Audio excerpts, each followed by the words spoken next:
Quero primeiramente agradecer por esta oportunidade que me é concedida de estar aqui louvando a Deus juntamente com vocês, cultuando ao Senhor. E quero parabenizar pela programação, coisa gloriosa. Parabenizo pelas pessoas que vieram louvar, que deram testemunhos, todos que participaram. Em tão pouco tempo, tanta gente podendo estar cooperando. Parabéns. Que o nome do Senhor continue sendo glorificado aqui. Uma igreja assim não pode ficar estagnada, precisa multiplicar. Amém mesmo? Precisa multiplicar. Estamos vivendo uma época muito especial no mundo. Então precisamos que uma igreja como esta se multiplique com muita rapidez para a glória, honra e louvor do Senhor e para a salvação de muita gente. Amém, graças a Deus. Eu queria pedir que louvem ao Senhor pelo que Ele está fazendo no mundo. Decida agradecer ao Senhor pelo que Ele está fazendo. Há muitas missões que estão fazendo maravilhosos trabalhos ao redor do mundo. Muitas pessoas estão trabalhando em lugares que não há abertura para igrejas. Não pode ter uma placa, não pode ter um templo, mas é onde a igreja mais está crescendo. Profissionais, pessoas em tão diversas áreas, diversas profissões, resolvem dedicar a obra do Senhor e vão como profissionais para lugar onde não há liberdade religiosa, vão trabalhar na sua área, mas tendo como objetivo principal levar a salvação a pessoas perdidas. E Deus tem abençoado maravilhosamente. Em 91, dia 2 de setembro de 91, cheguei da primeira viagem para fora do Brasil. Passamos 4 meses em Moçambique. Moçambique ainda estava em guerra, Moçambique na África. E só em 96, minha esposa adoeceu lá, voltamos. Quando chegamos, os médicos custaram bastante descobrir qual era o problema dela. Ela não conseguia tomar água lá, acabou perdendo os 2 rins, secando literalmente os rins. Mas sempre me encorajava a continuar a pregar o Evangelho. Ela não pôde voltar mais lá. O Senhor já, não muito depois, o Senhor a levou. Mas antes sempre encorajando. A última resposta dela a qualquer estímulo daqui foi quando ela já em coma profunda, e eu sempre conversava com ela sobre a obra missionária, sobre o trabalho, sobre o Senhor. Se você concorda, aperta a minha mão, ou aperta os olhos. E ela respondia, embora as pessoas da nefrologia diziam que ela não entendia nada, que estava em coma profunda. Falei, não, eu comunico com ela. E quando ela deixou de comunicar, eu cantei esse corinho aqui em língua macua, que é uma população de mais de 6 milhões de habitantes, era o maior povo animista não alcançado da terra, em 91. Eu comecei a orar pelo povo macua em 83, no ano 83, e só em 91 eu consegui fazer a primeira viagem. O corinho é: Ti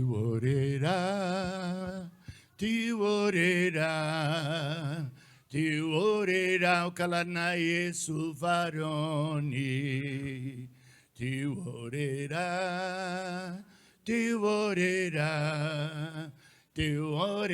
o kalanaye suvaroni. Em português é: que bom que é, que bom que é, que bom que é ter Jesus no coração. Aleluia, aleluia, aleluia, ter Jesus no coração. Glória a Deus. Quando eu comecei a cantar, então ela fez uma expressão de contentamento tão grande e levantou o busto 2 vezes tão forte. Foi a última resposta a qualquer estímulo aqui. E a última palavra dela tinha sido: vá e prega. Vá e prega. Porque a única coisa que vale a pena neste mundo é pregar o evangelho.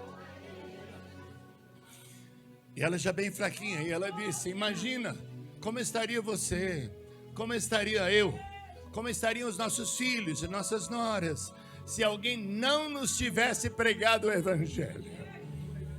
E eu falei: mas como é que eu vou deixar você assim? Eu ia pregar uma conferência missionária em Goiânia. Ela disse: você não pode fazer nada por mim. Então repetiu: vá e prega, porque a única coisa que vale a pena neste mundo é pregar o evangelho. Foi a última palavra, antes daquele dia de só aquele som. Eu estou esperançoso, estou orando e quero te pedir: não deixe que as emoções minhas atrapalhem de ouvir a mensagem. Amém? Não deixe, por favor. Eu quero falar sobre missões e plantação de igrejas. Impactando através do discipulado. Impactar a plantação de igreja através do discipulado. Eu estou começando com Atos 9, versículo 31. Assim, pois, as igrejas em toda a Judeia e Galileia e Samaria tinham paz. Tinham o quê? Paz. E eram edificadas. E se multiplicavam. Andando, como? Andando no temor do Senhor e na consolação do Espírito Santo. Atos 16, 5 diz: de sorte que as igrejas eram confirmadas na fé, e cada dia, de quando em quando? Cada dia crescia em número.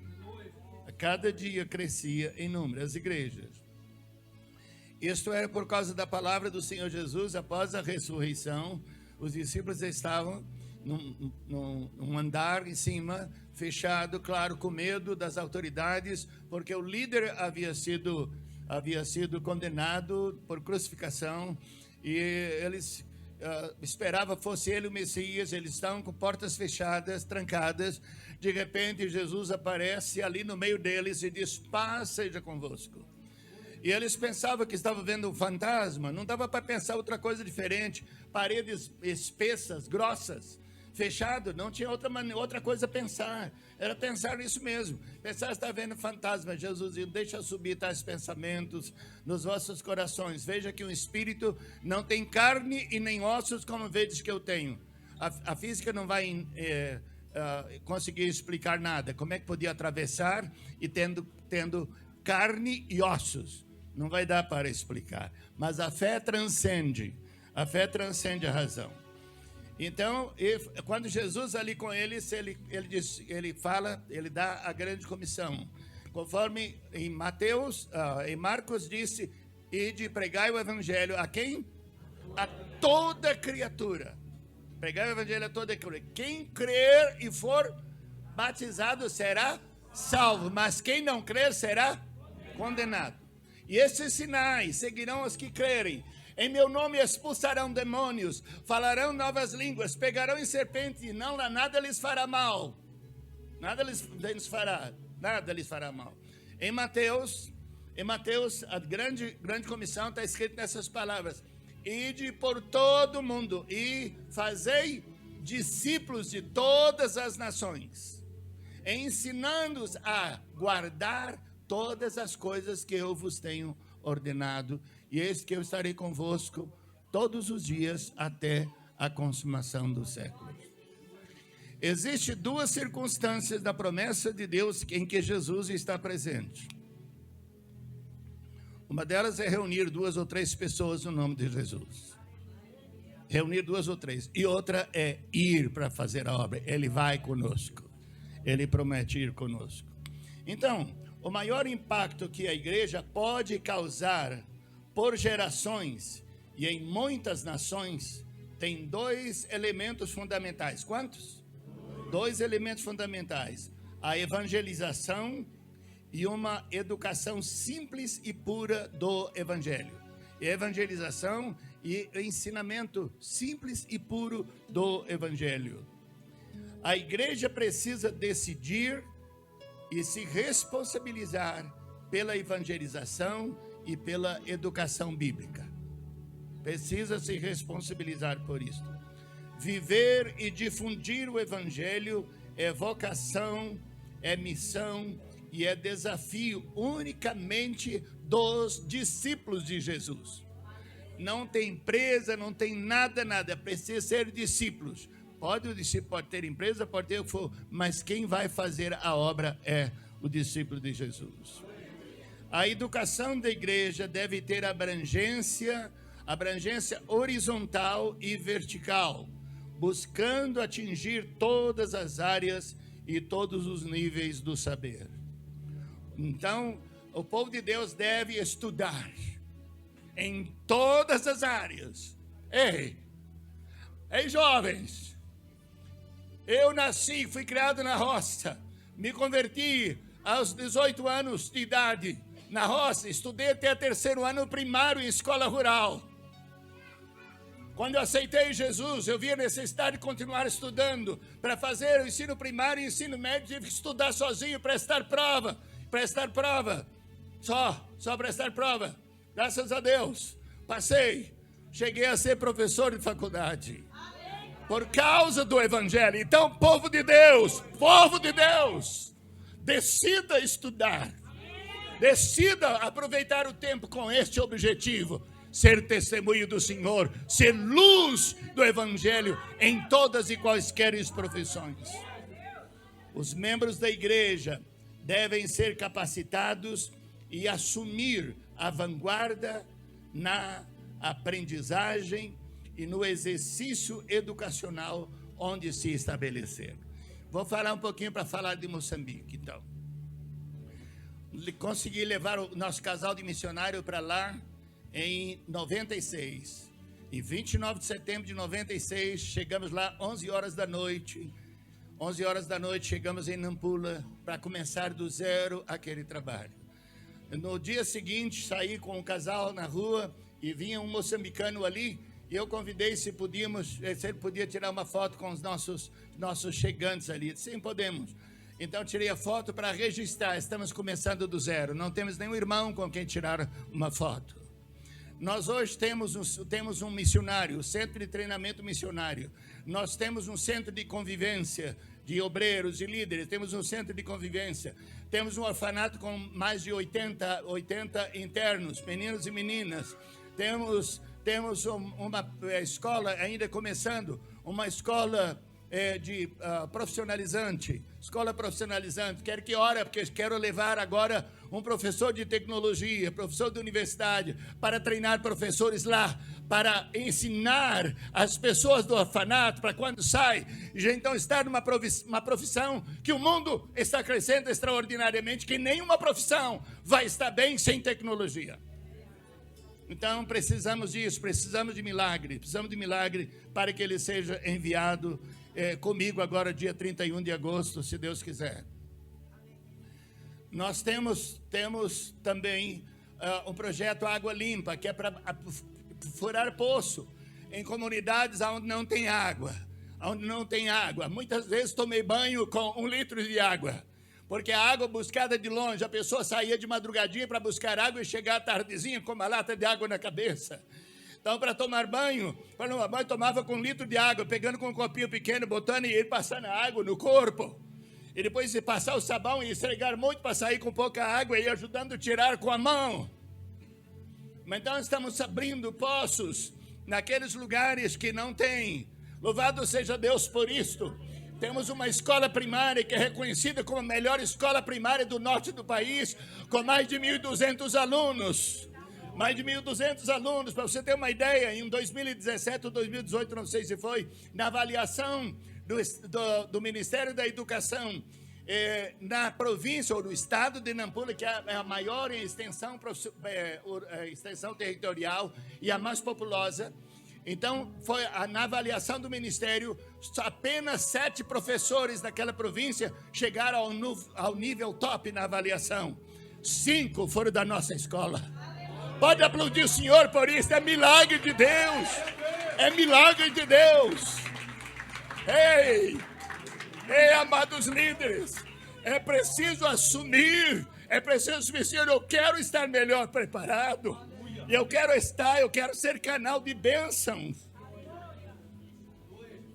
E eu tenho desde o começo, eu tenho falado para os nossos missionários, desde o treinamento deles, vocês não estão indo para trabalhar para os moçambicanos, estão indo para trabalhar com, não é para, mas é com, estão indo para trabalhar com os moçambicanos. Continua tendo apenas este casal, como eu disse, era o maior povo animista não alcançado da terra, o povo Makua com 6 milhões, nós hoje estamos trabalhando com 5 etnias diferentes, além do povo Makua, mais quatro etnias. Nós conseguimos um milagre. Quando eu estava divulgando o trabalho, eu comecei a dizer o seguinte, em 10 anos nós teremos 10 igrejas plantadas entre o povo Makua. Então houve pessoas com muita boa vontade, dizia, pastor Geraldo, não estabeleça essas metas mirabolantes, elas são inatingíveis, só vão gerar frustrações. Eu desisti de anunciar, mas não desisti da meta. Nós dobramos o número de igreja a cada 3 anos. Cada 3 anos. Isto para ver o todo agora. Nós já ultrapassamos, a contar da data que eu cheguei lá com os missionários, em 26, então vai fazer 27 anos. Agora em setembro faz 27 anos que eu cheguei lá com eles. E nós já ultrapassamos 200 igrejas plantadas. Não é glória humana, não é glória humana, é milagre de Deus, é milagre de Deus.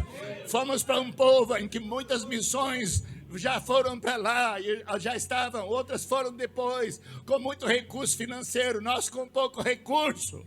Deus está operando milagres, é Deus. E se há alguma estratégia, temos duas, que eu penso que talvez seja a estratégia que Deus esteja usando. Uma é a oração. O tempo todo tem alguém orando. O tempo todo tem alguém orando. E a segunda é, não, a pessoa não tem que ser doutor para depois fazer a obra de Deus. Olhem para o Senhor Jesus. Vamos seguir o exemplo do Senhor Jesus.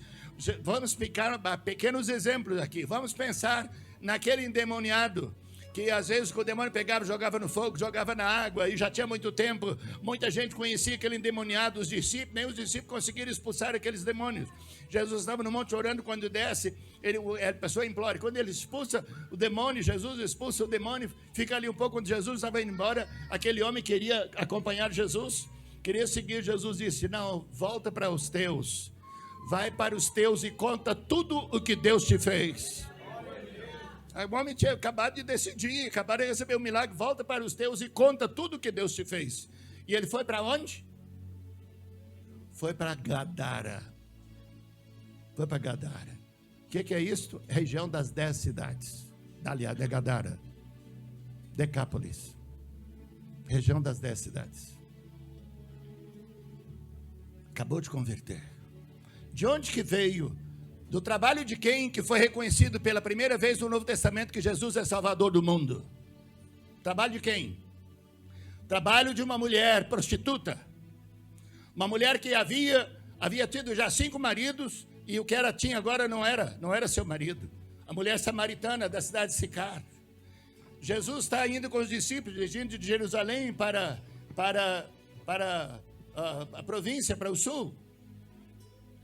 E passa por ali, pela aquele poço de Jacó, naquela cidade ali, cidade de Gadara. Quando passa ali, os discípulos entram na cidade para comprar comida.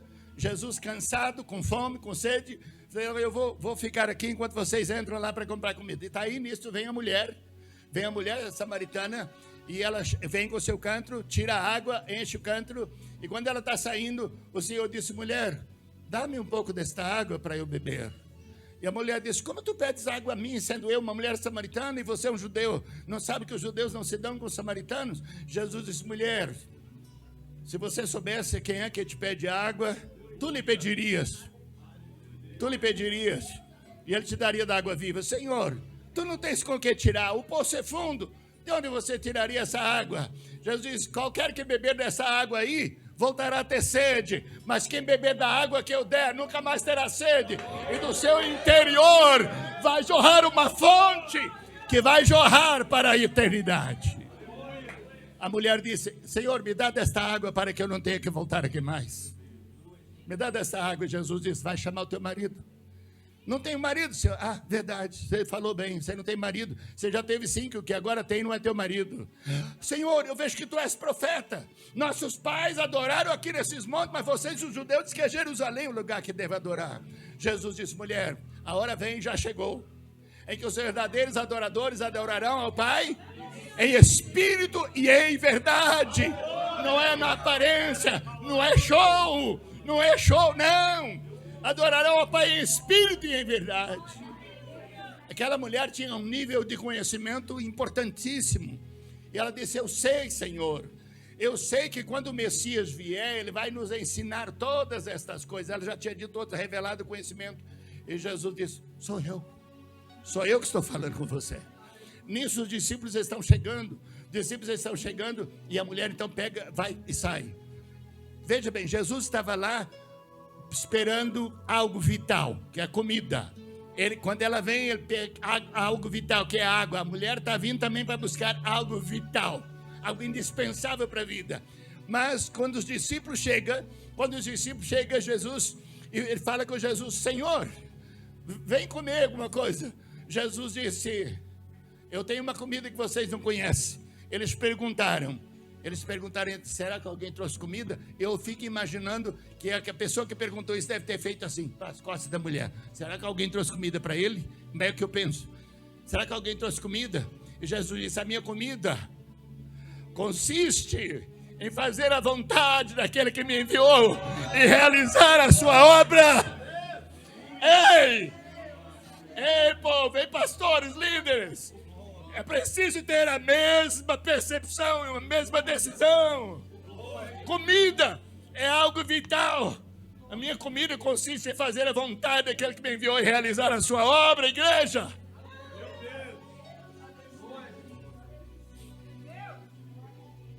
Jesus disse mais, vocês falam que falta ainda 4 meses para a colheita, mas eu já estou vendo o campo branco para a colheita já. O evangelho não fala, não dá para escrever em detalhe tudo, mas eu penso que naquele momento é como se eu estivesse vendo Jesus olhando pelas costas da mulher que largou o tanto, olhando, e ela indo rápido, eu disse, já estou vendo o campo branco para a ceifa. Então Jesus está aí com os discípulos, não teve pressa aí, fica ali. Daqui a pouco chega a mulher com uma multidão, porque ela foi dizendo, encontrei um homem judeu ao posto de Jacó, ele falou tudo a meu respeito, será que não é ele o Messias? Foram. E lá Jesus fica 2 dias com eles, ministrando, ensinando. E quando termina, Jesus vai continuar a viagem. E então aquelas pessoas que aquela mulher levou ali, aquelas pessoas então disseram, já não é, falaram para a mulher, já não é mais pelo que você disse que nós cremos, mas nós ouvimos e nós sabemos que este é verdadeiramente o Salvador do mundo. Aleluia! É do trabalho daquela mulher que teve ali um breve encontro com Jesus, uma metanoia, uma transformação da sua vida, é do trabalho dela. Talvez você está começando a sua caminhada com Jesus agora. Meus amados, quando eu comecei a seguir ao Senhor, eu já estava pregando o evangelho quando eu vim para a igreja evangélica, porque eu me converti estudando a Bíblia. Eu fiquei 2 anos e 4 meses sem ir a nenhuma igreja evangélica, porque eu estava firme na minha religião. Mas quando eu fui ao primeiro culto, eu já pregava o evangelho, pregava do setor comercial sul. Aí quando chegava esperando o ônibus ali, eu ficava pregando para a multidão que estava, pregava nos ônibus para ir, para voltar do trabalho. Então, já pregando o evangelho. Primeira vez que eu participei de um culto foi numa casa, foi num lar, no Gama ainda. Era só barraco ali. Louvado seja Deus, gostei de ver a maneira que cultuava a Deus, a simplicidade com que glorificou, com que cultuava a Deus. E ali eu fiz confissão pública da minha decisão por Cristo. Eu já tinha sido liberto do vício, da jogatina e de todo, já tinha sido liberto já, porque eu decidi entregar a minha vida ao Senhor quando estudava a Bíblia. Já fazia 2 anos e 4 meses, mas já pregava o evangelho. Então, não tinha experiência nenhuma com a igreja evangélica, foi a primeira vez. A necessidade de cuidar. A pessoa que estava cantando na primeira vez que uma pessoa muito importante para nós, importante para os que estão aqui, quando seu avô entrou no templo, não sei se você sabe que ele era líder do centro espírita, ele tinha passado a noite numa experiência, numa chácara, e ele tinha dito para Deus: Senhor, se fosse um ser humano, eu resistia, eu cortava ele na faca aqui. Mas, Senhor, eu não posso lutar contra esse espírito. Mas se o Senhor me libertar desse espírito aqui, eu vou me entregar a Jesus. E ele sentiu então a libertação e foi para a igreja. O irmão que me convidou, logo que eu fui no culto pela primeira vez numa casa, no outro dia ele foi me visitar. Foi numa quinta, na sexta ele foi me visitar. Orou comigo, leu a Bíblia comigo, não criticou religião, não criticou nada, só leu sobre Jesus e orou comigo. Quando foi no sábado de manhã, chega na minha casa, eu trabalhava de segurança à noite, no sábado de manhã ele chega aquele irmão de novo, chega lá: ô irmão, eu vim te fazer uma visita, convidar para ir tomar banho no Ribeirão da Ponte Alta, de bicicleta, estamos com outro, vamos. Quando chegamos lá, então, comecei a tirar a roupa, ele disse: vamos orar primeiro? Pensei, nunca vi orar para tomar banho, mas vamos orar. Então, não era uma oração, era um tempo de oração. Então, oramos. Eu fui tocado. Então, quando tomamos banho, foi muito gostoso. Terminando de tomar banho, então vestimos a roupa, vamos sair. Alguém disse: vamos orar primeiro. Novamente, não era uma oração, era um tempo de oração. Quando eu estava subindo dali para o setor sul do Gama, subindo ali, aí um disse assim: vou subir naquele monte para orar um pouquinho. Eu senti calafrio. Eu descobri que esse povo leva Deus a sério. Oração é atividade de quem leva Deus a sério. Chegamos lá, já tinha outros crentes orando. E aí um que era novo, o irmão Reginaldo, eu era novo na fé, começando ali agora. E ele então, acho que pessoa é oração demais para alguém que está começando agora. Me chama lá de um lado, queria então ler a Bíblia, falar sobre Moisés no monte. Eu falei: gosto muito disso, de ver. Quando foi no domingo de manhã, ele passa lá em casa, aquele mesmo, passa lá em casa de manhã: ô irmão, passei aqui para te levar para a escola bíblica dominical. Eu falei: escola bíblica dominical? Ele disse: sim, primeira vez que eu ouvi essa expressão. Eu falei: eu vou. Lá eu tive outra descoberta. No estudo da Bíblia, cada um estava com a sua Bíblia. Cada classe, cada um com a sua Bíblia, examinando, perguntando, acrescentando. E eu pensei: esse povo leva a palavra a sério. Eu tinha descoberto que levava a Deus, agora leva a Bíblia a sério. Lembrei dos crentes de Bereia, fiquei maravilhado com aquilo. Bom, fui embora. Quando foi no sábado, quando foi no domingo de manhã, aliás, no sábado, aí no domingo de manhã ele me levou. Quando foi depois do almoço, eu tinha trabalhado à noite, depois do almoço. Então eu tinha trabalhado à noite, almocei, comecei a cochilar. Era o jovem pastor. Ele disse: irmão, vim te fazer uma visita. Entra, pastor, entra, vamos sentar. Eu não quero sentar, só quero ler a Bíblia e orar com você. Leu a Bíblia, orou comigo. Vamos fazer uma visita comigo? Fui fazer uma visita com ele, orar pela esposa de um presbítero que estava doente. Chegamos, oramos, quando saímos, vamos visitar uma república. Ali mora só um rapaz. Desculpe a expressão, mas foi assim que aconteceu. Eu pensei: se é só um rapaz, então vou ver fotografias imorais por todo lugar. Vou ver pornografia. E quando eu cheguei, eu tive uma outra descoberta. Só tinha rapazes ali, mas não tinha nada de imoralidade. Havia uma Bíblia aberta aqui, outra ali, um versículo bíblico na parede, outros na parede. Eu pensei: esse povo leva a vida a sério, porque é o pecado que desgraça a vida. Aquele que leva a vida a sério foge da prostituição, foge da hipocrisia, foge do pecado. Se leva a Deus a sério. Então, quinta, sexta, sábado e domingo, quando foi a tardezinha, já anoitecendo, ele passa: ô irmão, passei aqui para te levar para o culto. Eu fui, estou aqui. Quinta, sexta, sábado e domingo. Então, evangelismo e discipulado. Discipulado é acompanhamento, é cuidado uns com os outros. É o que estamos fazendo lá em Moçambique. Em 2018, realizei o maior batismo num lugar só, com 1 ano. Levamos o obreiro em 2017. Fui com eles para o lugar, vou levar um obreiro em treinamento, um jovem. Levamos para aquele. Em 2018, quando fui para vamos fazer o batismo. Quando chegamos, nós batizamos 100 e tantas pessoas, 100 e poucas pessoas ali, em 1 ano de trabalho. Um dos batizando foi o obreiro. Fica escandalizado não. Não fica escandalizado não. Quando eu comecei a servir a Jesus, eu comecei a falar de Jesus. Tenho mais de 300 pessoas na família servindo a Cristo, graças a Deus. Mas já de tempo, depois que a pessoa fica velho na igreja, fica mais difícil a pessoa abrir a porta para você ouvir, para você falar do Evangelho. Então, se você é novo, se você está começando agora, a oportunidade é mais sua de fazer o trabalho missionário. Para fazer o trabalho missionário, precisamos mudar o conceito de passagem pela porta do templo aqui. Da porta para cá, a gente fala que a gente está o quê? Passando a porta para cá, você está o quê? Quando você passa pela porta do templo, passa a porta para cá, você está entrando. Quem fala? Está entrando. E quando você passa a porta para lá, você está? A partir daqui, vamos mudar o conceito de passagem pelos nossos templos. Quando você passa a porta para cá, você está saindo do campo missionário.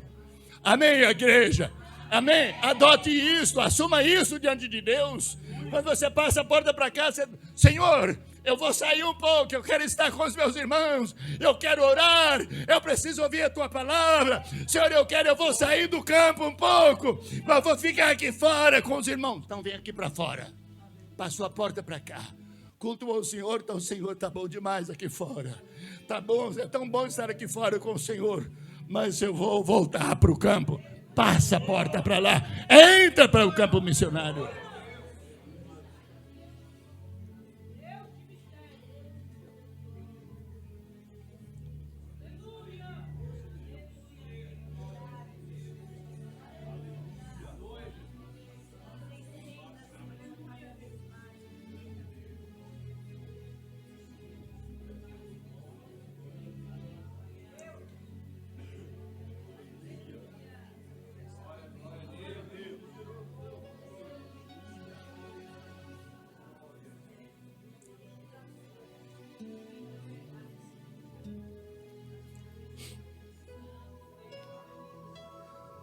Quando eu estava treinando nosso missionário para ir, você entenda dicas. Eu quero deixar dicas para o trabalho missionário. Jesus usou dicas. O que é dicas? É um acróstico. Dicas. Qual é a palavra? Dicas. Primeira letra é a letra D. Jesus demonstrou o que fazer e como fazer. Jesus demonstrou dicas. Depois ele deu instruções, ele instruiu aos discípulos o que fazer e como fazer. Depois ele confirmou e corrigiu a ação. Letra C, confirmou e corrigiu a ação. Quando ele enviou 72 discípulos em treinamento, enviou 72 e deu orientação até sobre a saudação. Como é que é? Você, qualquer caso que chegar, você vai dizer, paz seja convosco. Então, até a saudação, Jesus instruiu como é que era para fazer. Mas Jesus confiou. Eles tinham como missão, eles eram, o resultado da presença deles era a presença de Jesus. Eles foi enviado de 2 a 2 a todos os lugares que Jesus estava para ir. Nosso trabalho missionário precisa resultar na presença de Cristo. Esse é o trabalho. Não é para propaganda, não é para dar apenas relatórios mirabolantes do que Deus está fazendo, do que foi feito, não. É resultar na presença do Senhor. Foram enviados a todos os lugares que Jesus estava para ir. Então, e aí quando eles voltam, Jesus senta com eles para avaliação, para ver como é que foi. Assim precisa ser também conosco. Precisa prestar conta, precisa dizer como é que foi. E quando chegaram, eles falam, Senhor, como foi lá então? E Jesus disse, como foi, Senhor, pelo teu nome até os demônios nos submetem. Jesus disse, é verdade, está confirmando a ação. É verdade. E eu via Satanás cair como relâmpago dos céus. Ele disse, mas deixa eu dizer para vocês uma coisa. Não fica alegre porque os demônios vos obedecem, não. Alegre antes porque o nome de vocês está escrito nos céus. Ei, obreiros, ei, missionários. A maior alegria é ter o nome escrito nos céus. O nosso maior trabalho é refletir a luz do Evangelho, é manifestar a presença de Cristo em nós e através de nós, apesar de nós. Não é orgulho humano. Orgulho humano não é de cristão, não é de discípulo de Jesus. A mensagem que Jesus repetiu e deixou ilustração foi quando os 2 filhos de Zebedeu chegaram para Jesus e disseram: Senhor, nós queremos fazer um pedido. Tá, qual é o pedido? Quando o Senhor assumiu o reino, de Israel, nós queremos as 2 principais funções. Queremos ficar uma à sua direita e outra à sua esquerda. Jesus disse: vocês não sabem o que estão pedindo. Vocês acham que vocês poderão ser batizados com o batismo que sou batizado e beber do cálice que eu vou beber? Sim, acho que nós podemos. Se é de verdade, vocês vão poder mesmo. Tanto beber do mesmo cálice, como ser batizado, como beber do mesmo cálice. Mas quanto a sentar à minha direita ou à minha esquerda, não compete a mim. Isso é para aquele que já foi designado por meu Pai. E aí Jesus, como sempre, ele parte de um fato aí para trazer ensinamento. E ele pegou e disse assim: olha, deixa eu dizer para vocês uma coisa. No mundo, melhor líder, quanto mais liderado a pessoa tem debaixo da sua liderança, mais importante líder essa pessoa é. Mas no meio de vocês não vai ser assim. O maior é aquele que servir mais. E ele disse: o próprio Filho do Homem não veio para ser servido, mas para servir e dar a sua vida em resgate por muitos. Ei, missionários! Ei, servos de Deus! Esta é a atitude. Essa é a mensagem. E esta foi a mensagem que Jesus repetiu quando ele vai participar da última Páscoa e vai instituir a ceia. Ele chega, reúne ele com os discípulos. Se nós vemos os 4 evangelhos, podemos dizer que a história foi Jesus, então, chega já orientado aonde que é que estava, e ele chega e ele fala com os discípulos: olha, tira a roupa de cima, e cinge com uma toalha, pega uma bacia de água e começa a lavar os pés dos discípulos. E aí o Pedro disse: não, os meus pés você não vai lavar, aquele que se eu não lavar os pés não terás parte comigo no reino de Deus. Se eu então lava a cabeça, o corpo, não, que já está lavado, não precisa não. E aí Jesus vai, lava os pés dos discípulos, senta, e ele disse: vocês me chamam de Senhor e Mestre, faz bem, porque eu sou. Mas eu sou Senhor e Mestre, eu vos lavei os pés. E ele repete a expressão que ele deu para os filhos de Zebedeu: eu sou o Senhor e Mestre, eu vim ao mundo não para ser servido, mas para servir e dar a sua vida por muito. Ele repete a mesma expressão. A última mensagem que ele deixa ali, repete, e ali ele institui a ceia. Ele institui a ceia. Então a ceia do Senhor deve ser para lembrar que nós precisamos ser como Jesus. Amém? Fazer como Jesus, perdoar, amar e etc. Seguir o exemplo de Jesus. Voltando sobre dica, finalmente, então o que é a dicas? Primeiro ele demonstrou, depois ele instruiu, depois confirmou e corrigiu a ação, depois ele só avaliou e finalmente soltou, fazei discípulos de todas as nações. Nós precisamos, pela mesma forma, usar dicas. Uma das coisas que tem prejudicado muito o crescimento da igreja é a competição por liderança. E todos nós estamos sujeitos a isto. Olha, veja o que Jesus fez. Jesus, multidões, todo lugar que ele ia, às vezes ia para descansar um pouco, daqui a pouco a multidão está lá, fica sabendo onde é que ele estava. A multidão estava lá, queria ouvi-lo, queria estar com ele. Mas voltando a pensar sobre a oração, não tem nenhum lugar na Bíblia os discípulos falando: Senhor, nos ensine a pregar, Senhor, nos ensine a ser um mestre como o Senhor. Mas tem na Bíblia dizendo: Senhor, nos ensina a orar, assim como João ensinou para os discípulos dele. A oração do Pai Nosso é indispensável. Nós precisamos não apenas fazer a oração do Pai Nosso, nós precisamos praticá-la.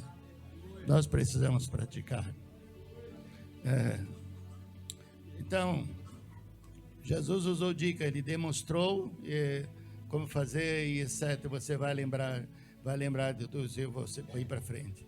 Ser e fazer discípulos é viver a grande comissão. Ser e fazer discípulos. O trabalho missionário não é só para esse ou aquele vocacionado, ainda que a palavra missionário é a mesma para apóstolo, é apenas vindo de língua diferente, que significa enviado. Não é posição hierárquica. Quem está me entendendo? Não é posição hierárquica, não. É função. É enviado. É a mesma palavra para missionário, é a palavra mesma para apóstolo, que vem de línguas diferentes. Mas então é enviado, é que enviado para servir, enviado para fazer. Então ser e fazer discípulos é viver a grande comissão de Jesus. Paulo, mesmo diante da morte iminente, acompanhou ao seu discípulo. Quando ele escreve a Timóteo capítulo 2, versículo 2, diz: tu, pois, meu filho, fortifica-te na graça que está em Cristo Jesus, e o que da minha parte ouviste através de muitas testemunhas, isso mesmo, transmita a homens fiéis e também idôneos para instruir a outros. Olha, veja bem, veja as gerações, o que você ouviu de mim, confia pessoas fiéis e idôneas para que por sua vez possa ser transmitido a outros. É pena que o tempo não nos permite para estar vendo tanta coisa a respeito dessa maneira que o apóstolo pratica e nos instrui. Quando o apóstolo já condenado, e ele escreve a última carta no último capítulo, que é a 2 Timóteo, ele começa o capítulo 4 escrevendo para o seu discípulo, Timóteo: conjuro-te diante de Deus e do Senhor Jesus Cristo, que há de julgar os vivos e os mortos na sua vida e no seu reino. Pregue a palavra, a tempo e a fora de tempo, porque haverá tempo em que não suportarão a sã doutrina, mas tendo coceira nos ouvidos, amontoarão doutores, conforme a sua própria concupiscência, e desviarão os ouvidos da verdade, voltando às fábulas. Mas tu, Timóteo, seja sóbrio em tudo, faça a obra de um evangelista, cumpre cabalmente o teu ministério. Porque quanto a mim, já estou sendo oferecido por aspersão de sacrifício, e o tempo da minha partida está próximo. Mas combati o bom combate, completei a carreira, guardei a fé.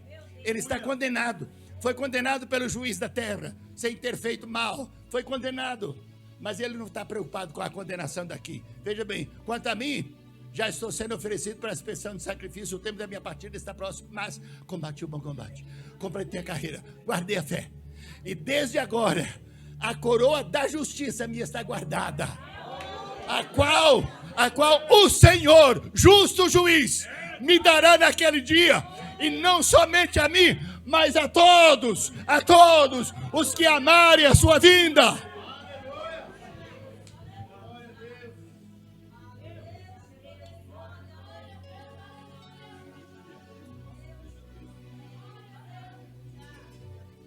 Não tenho vontade de ficar mais aqui, tempo nenhum.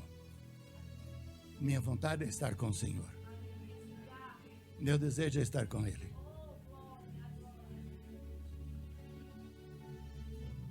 Durante essas últimas décadas, tive muitos desmaios. Os médicos não conseguiam descobrir a causa do desmaio. Nunca conseguiram. 2017, eu tive uma frequência de desmaio superior a 180 desmaios por mês. Mesmo antes disso, minha família queria proibir de estar viajando, porque eu desmaiei muito em avião, em aeroportos. Desculpem, mas fato. Quando voltava do desmaio, às vezes tinha defecado na roupa, urinado na roupa. Tinha que carregar roupa para trocar dentro do avião. Minha família queria me proibir, mas a minha esposa disse: cuidado com o que eu vou fazer. A vida do Geraldo é pregar o evangelho. Se proibi-lo, não sei o que vai acontecer. Eles desistiram de me proibir. Em 2014, quando terminamos a convenção, a nossa convenção lá naquela época era uma semana de duração. Quando terminou a convenção, eu ministrava de manhã, de tarde, o dia todo, e às vezes a reunião à noite. Quando terminou, eu tive uma sequência de desmaio muito forte. Eu ia ficar 2 meses, mas me mandaram poucos dias, só terminou a convenção, me mandaram de volta para casa. Porque eu voltava do desmaio, desmaiava de novo, voltava, desmaiava de novo. E eu não vi a viagem de lá aqui. Não vi a viagem. Não vi de lá aqui. Então, os médicos não conseguiam descobrir a causa.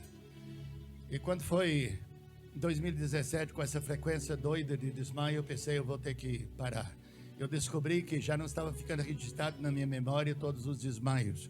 Quando eu comentava para alguém que eu desmaiei, viajando aqui pelo Brasil, eu desmaiei, encostei o carro. Senão, quando eu viajei com você também aconteceu assim. Você liga o pisca-alerta e parece que eu vou passar mal. Vai para o acostamento, para em algum lugar, pisca-alerta ligado, então, aí apaga, fica todo parado. E aí passa o tempo, a gente chamando, pelejando. Aí você melhora, volta, liga a seta, acho que eu já posso ir, vai. Mas aí começou a ficar, eu já não estava registrado.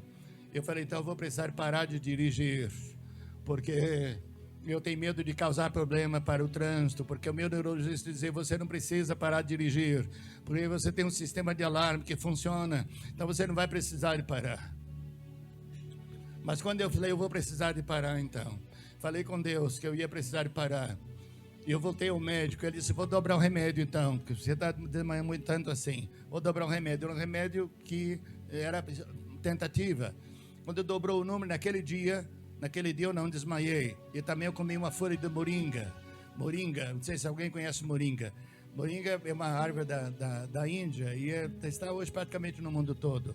Em alguns lugares são chamados de árvore da vida, outros lugares chamados de cura-tudo.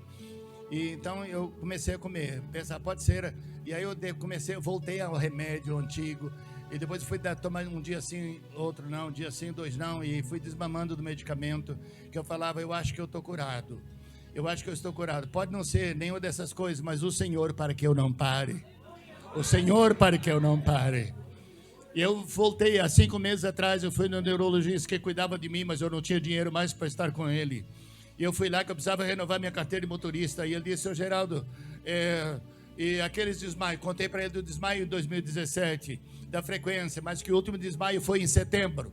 E que de lá até aqui não desmaiei. Falei, olha, eu acho que vocês nunca descobriram a causa da cura, também não vou, da causa da doença, não vai saber também a causa da cura. E eu creio que estou curado. Ele disse, seu Geraldo, eu vou precisar de uma série de exames, eu não posso dizer sim ou não só por te ouvir, eu preciso de exames. Falei, quais são os exames? E ele falou, está aqui. Eu falei, está tudo aqui na pasta. Mostrei para ele os exames. Ele disse, mas é recente? Falei, dá uma olhada. E ele olhava então e ele disse, seu Geraldo, tudo indica que você está curado mesmo. Sabe por quê? Sabe por quê? Eu quero ir embora, eu quero estar com ele. Mas o Senhor quer que eu continue. Eu precisava estar aqui para falar para vocês.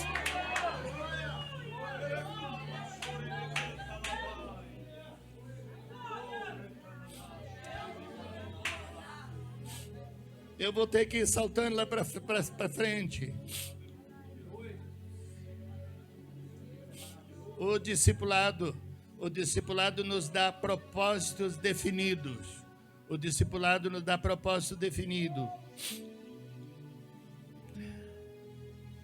Em 5 frentes distintas de ministério: conscientização, mobilização, capacitação e envio supervisionado de discipuladores. Envio supervisionado de discipuladores, plantadores de igrejas. Nosso missionário lá, toda a convenção, quando termina a convenção, ele atende os obreiros um por um. Hoje já não dá para atender todos, nós dividimos por área e colocamos superintendentes. Os obreiros vinham todo mês, tinha que vir, quando era pouca igreja, eles precisavam vir para treinamento aqui. O treinamento eles recebiam aqui aquilo que eles vão transmitir para a igreja. Eles vão receber aqui que vão transmitir. São obreiros em treinamento.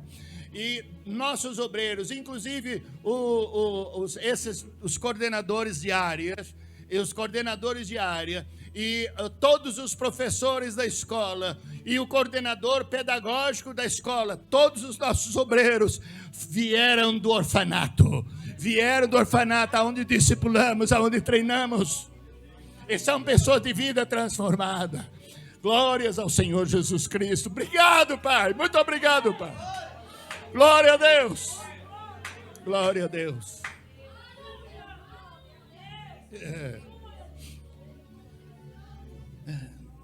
Por que razão? Por que razão devemos fazer discípulos plantadores de igrejas? Por que devemos fazer isto? Primeiro, por causa do amor de Deus. Porque Deus amou o mundo. Porque Jesus ainda vê as multidões desgarradas como ovelhas errantes que não têm pastor. Porque a grande compaixão de Jesus pelas multidões ainda não acabou.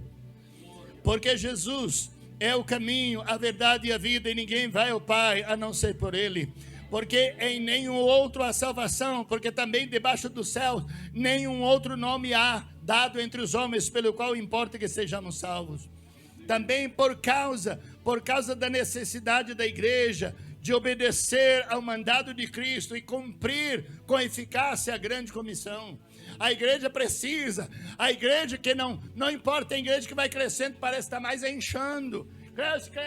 Cresce, mas os obreiros continuam a mesma coisa. O povo só está aqui como produto de consumo. O povo só vem como produto de consumo. Não vem aqui também para trabalhar, para estar envolvendo, crescendo e entrando no campo missionário ao passar pela porta ali.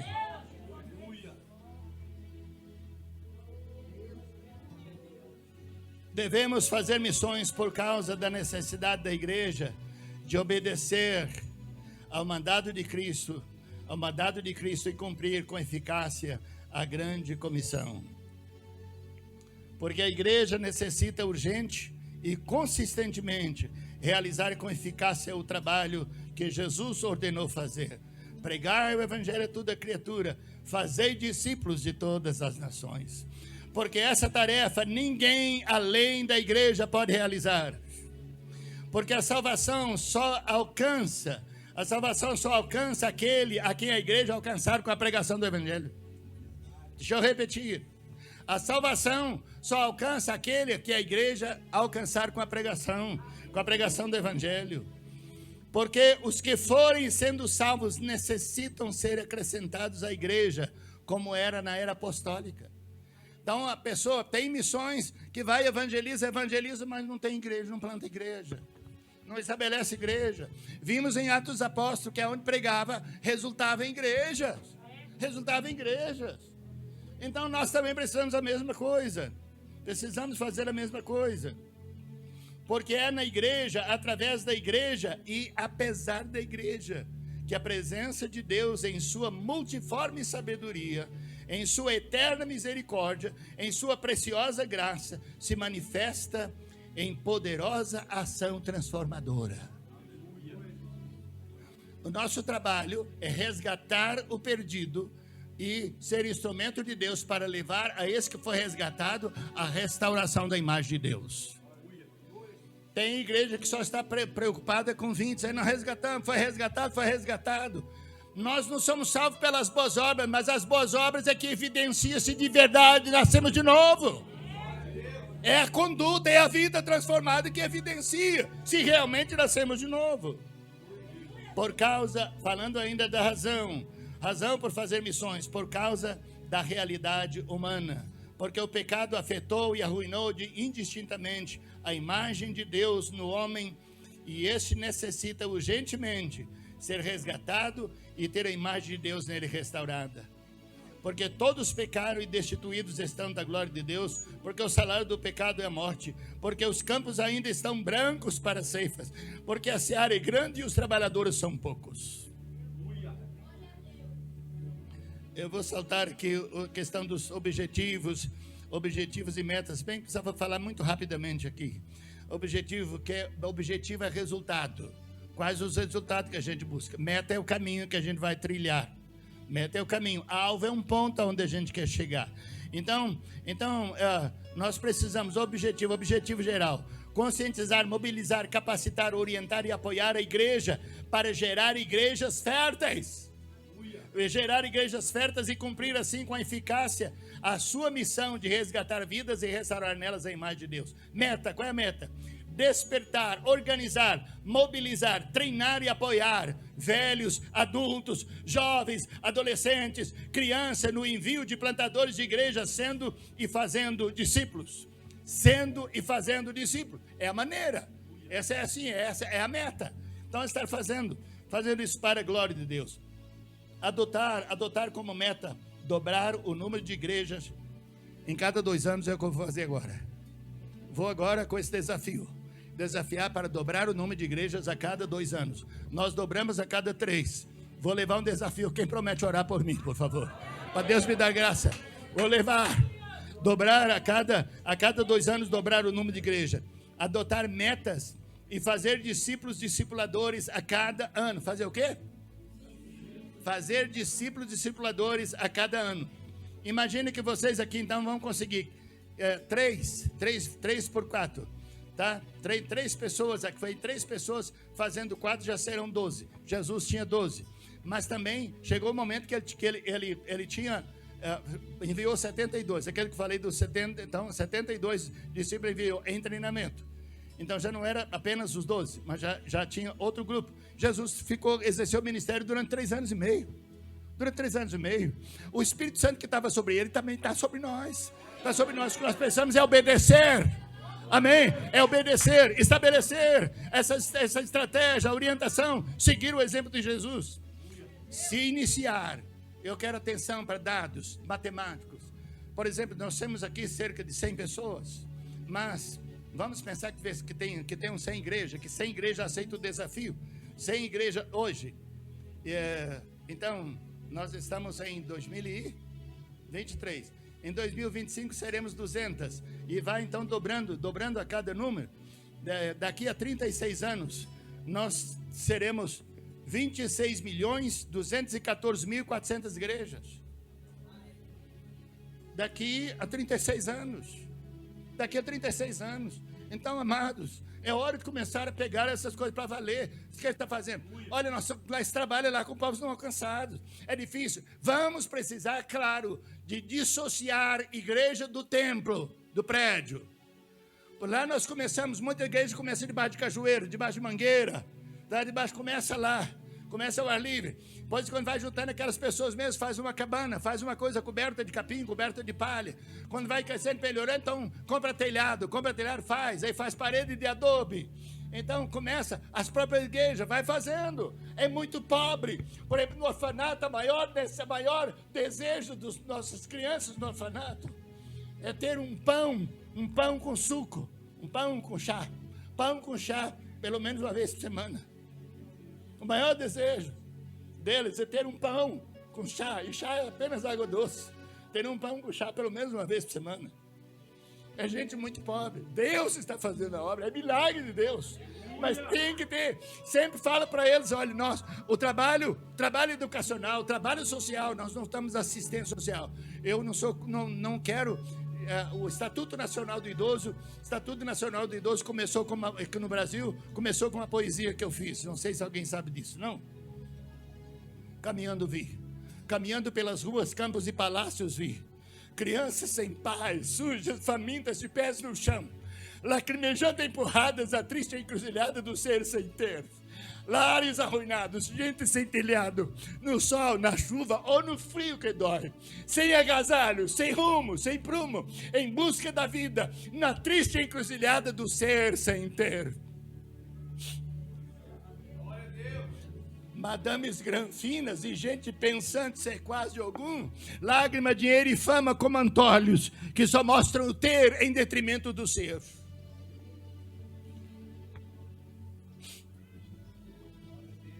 Homens palacianos mantendo-se no poder, chorando de medo de um dia perder a glória, a fama e a oportunidade de ter. Mas seu maior pecado é ter sem ser.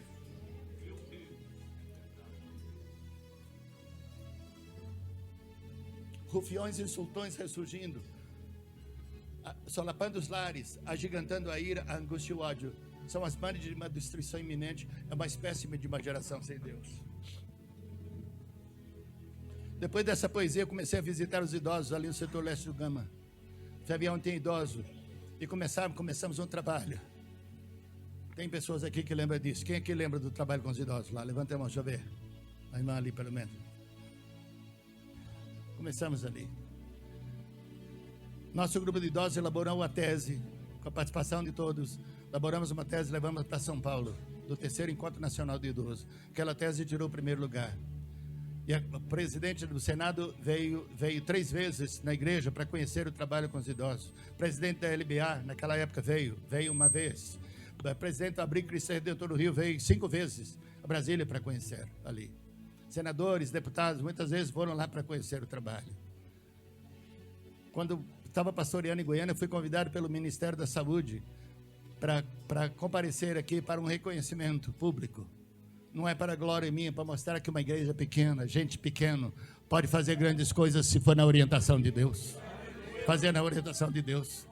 Então, eu fui para o Ministério da Saúde e ele foi para me prestar uma homenagem para dizer aqui um reconhecimento que para o Ministério da Saúde, o Programa Nacional da Saúde do Idoso começou lá na igreja onde você pastoreia. Começou lá com o seu trabalho. A igreja precisa estar no lugar que ela está. Ela precisa, mais do que ver a comunidade como fonte de membros, ela precisa se ver como fonte de bênção para a comunidade. Quem está me entendendo nisso? É assim, é a igreja mais se ver como fonte, canal de bênção do que ver a comunidade como fonte de membros. Essa deve ser a nossa maneira de estar fazendo se estamos como Jesus. Se 100 pessoas, já falamos de igreja, agora se 100 pessoas aqui, se 100 pessoas hoje decidir cada um fazer 4 discípulos por ano. Quantos discípulos será que Jesus fez por ano? 3 anos e meio, já tinha os 12, depois fez 72, enviou 72. Então, se adotar, se 100 pessoas aqui adotarem, então, em 24, a cada ano fazer isso, em 24 seremos 500, em 25 seremos 2.500, eu vou lá para frente. Em 2034, seremos 4 bilhões, 882 milhões, 812.500 discípulos. Em 35 seremos, em 35, seremos 24 bilhões, 414 milhões, 62.500. A população mundial não vai ter chegado a esse número. Então, o que precisa, meus amados irmãos, irmãs, pelo amor de Deus, o que precisa é tomar a decisão de ser e fazer discípulos de Jesus. Amém? Quem está me entendendo, pelo amor de Deus? É isto. Olha, se você tem certeza de salvação, não sofre porque está indo para o inferno, porque não ouviu o evangelho, porque não tem reflexo da vida de Cristo na vida de alguém, no seu relacionamento. Mas se os outros aqui, se nós pensamos isso, mas se os outros aqui não der a mínima para a necessidade humana e nem para o amor de Deus, e você assumir sozinho, você que está me ouvindo, se você assumir sozinho e entregar a sua vida e dizer: Senhor, eu quero ser instrumento de Deus. Falamos de 100, mas se não tiver 100, se só tem você. Você diz: eu quero, Senhor, a partir de hoje eu decido, eu quero isso. Então, eu vou fazer, imagina que você vai fazer 4 discípulos a cada ano. Se você faz 4, então daqui a um ano será 5.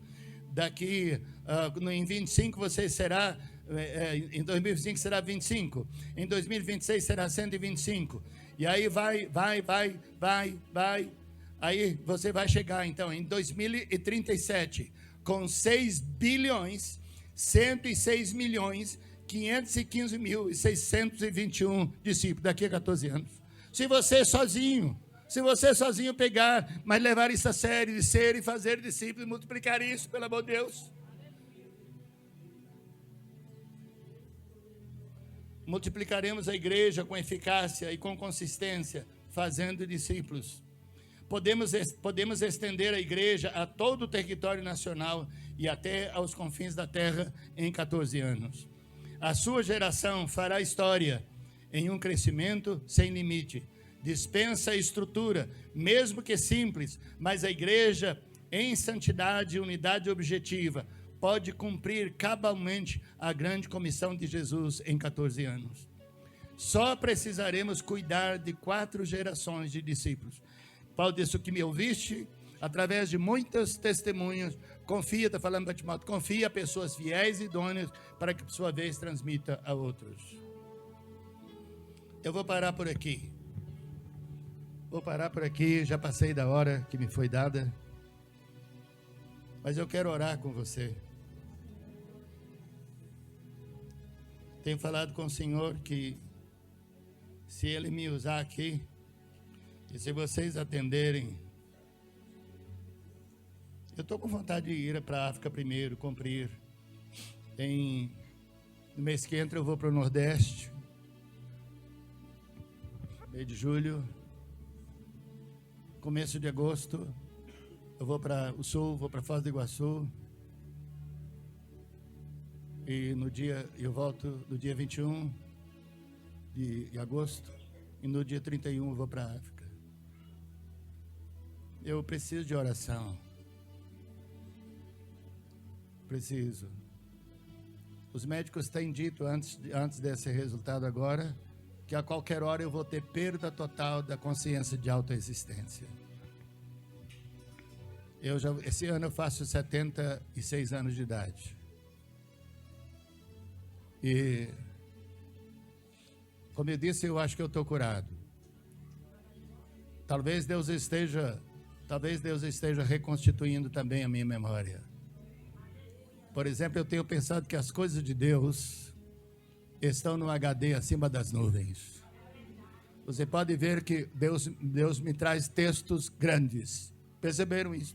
Deus me traz textos grandes à memória. É uma memória que os médicos dizem que logo, logo vai acabar. Eu passei meses de muita luta, muita tristeza e luta, porque o meu sonho era verdadeiras lutas. Eu acordava num cansaço mental desesperador, porque no sono eu tinha perda de memória.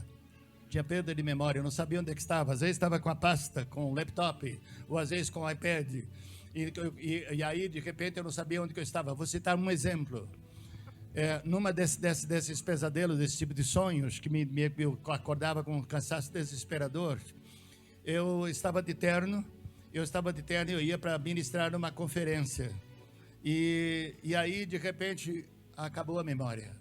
E eu sabia que era meu Deus, para onde que eu vou? E que assunto que eu vou falar? E aí procurava, cadê? Eu não tinha nada na minha mão. Eu estava com terno, não tinha nada.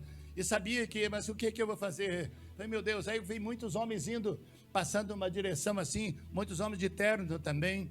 E ainda eu chamei um e falei, estou vendo tantos homens indo de terno para aquela direção ali, o que está acontecendo? Não, é porque vai estar vendo uma conferência ali.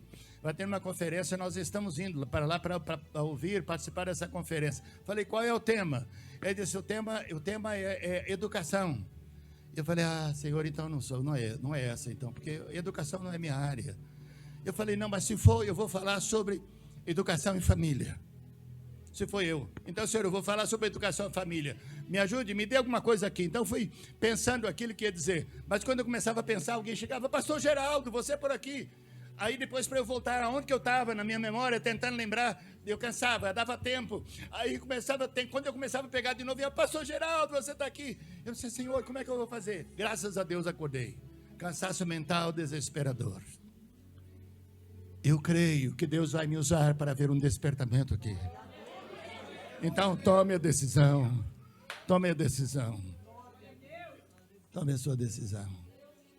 Agora. Eu quero orar por você.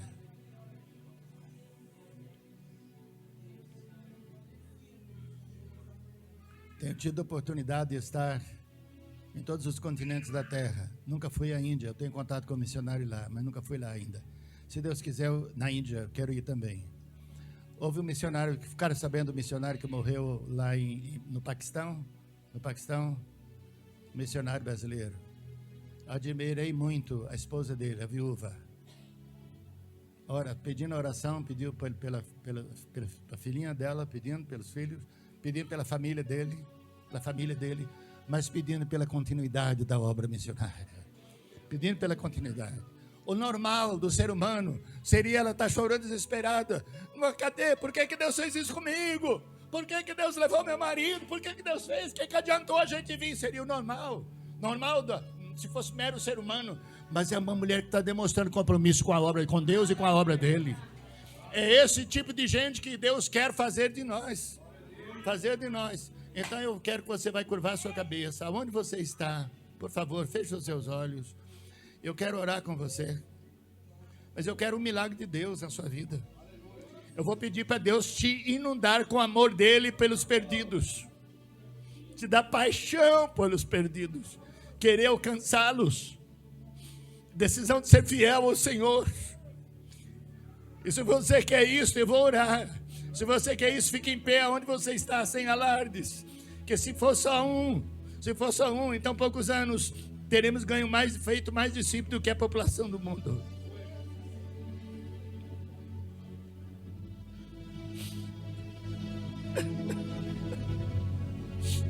Oh Senhor Deus, Pai de misericórdia, o teu amor para com os perdidos é tão grande, Senhor. O Senhor quer que ninguém se perca. Senhor, em nome de Jesus, teu filho pagou um preço muito alto para ninguém ir para o inferno, mas precisa ter oportunidade de ouvir o Evangelho para decidir. Senhor, a necessidade do pecador e o amor do Senhor é motivação suficiente. Então, Senhor, eu quero pedir, derrama do teu amor agora. Batiza cada um aqui neste amor, Senhor. Inunde cada vida aqui com esse amor do Senhor por gente. Amor do Senhor por querer ver as pessoas salvas. Pai, glorifica o teu nome. Derrama do teu Espírito. Batiza-os em amor. Para glória, honra e louvor teu. Com fidelidade. Para engrandecimento do Senhor e para a multiplicação da igreja através de discípulos que façam discípulos e multiplicam discípulos, em nome de Jesus Cristo. Amém, Senhor. Amém. Obrigado, Deus vos abençoe. Peço perdão pela demora, fui pulando para chegar, pelo menos parar por aqui. Agradeço muito pelo privilégio que tive de estar aqui com vocês, obreiros, servos de Deus, igreja. E vou ficar satisfeito se ficar sabendo o que Deus está fazendo, tá bom? Vou ficar muito feliz de saber o que Deus vai estar fazendo a partir daqui. Os projetos que vão estar sendo feitos, vou ficar feliz de saber. Deus os abençoe.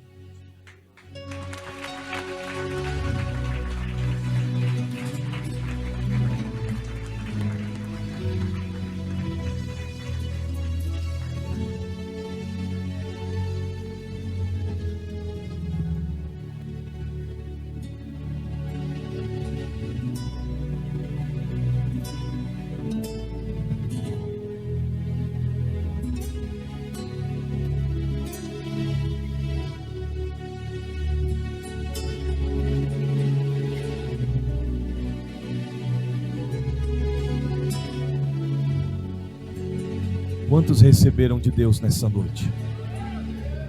Meus irmãos, guarde esta palavra no teu coração. E uma vez guardando-a, coloque em prática. Porque não podemos ser apenas ouvintes, mas sim praticantes da palavra do Senhor Jesus. Boa foi esta palavra. E o Senhor continue usando, mantendo com o braço forte o pastor Geraldo Borges, através desse projeto da obra missionária sobre a face da terra.